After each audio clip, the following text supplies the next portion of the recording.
I see so much hurt in the world driven by ill spoken words, be they by politicians, celebrities, journalists, or by us all through unsocial social media. Sticks and stones can break my bones, but words can never hurt me. A child's rhyme to defend against words said that are meant to hurt. But words can and do hurt in the moment and in creating deep seated resentment and the potential desire for revenge. Hurtful words lead to more hurtful words, and hurtful words themselves lead to hurtful actions. It is a spiral of decline, hatred, and intolerance, and is becoming more and more prevalent. Our public debates are becoming increasingly polarised, driven to extremes, and more openly aggressive.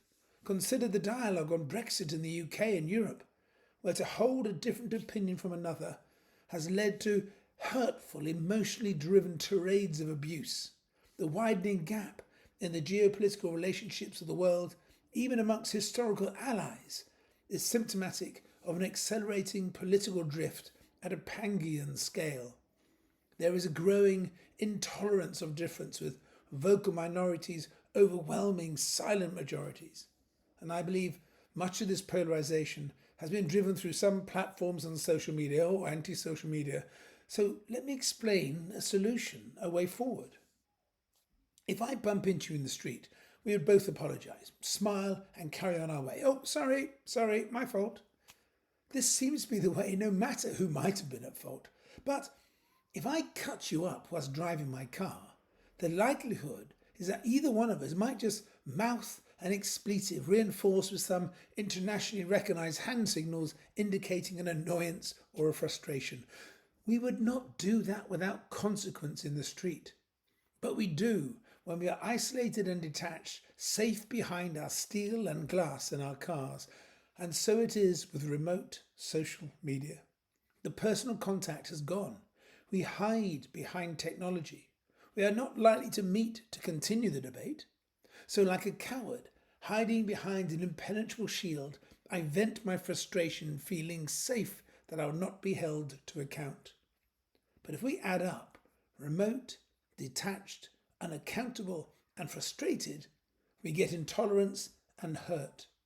But no matter by what means we communicate, we can challenge this equation.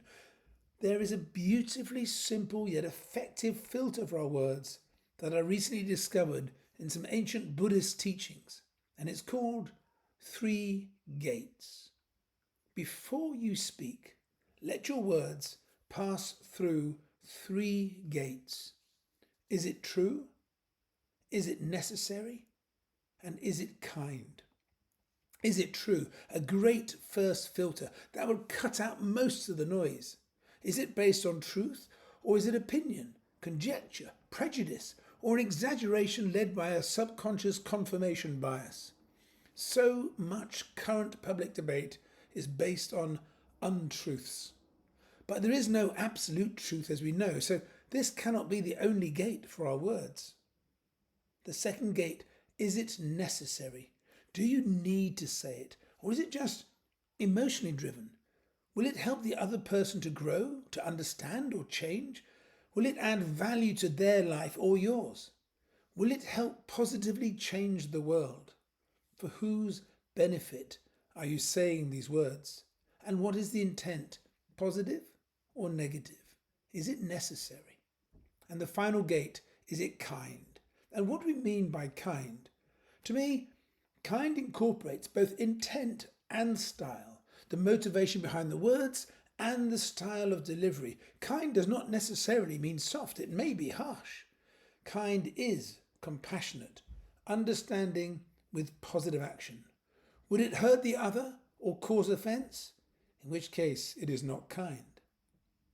So, if all our words pass through 3 gates, then we move from hurt to growth, from prejudice to tolerance, and from anger to compassion.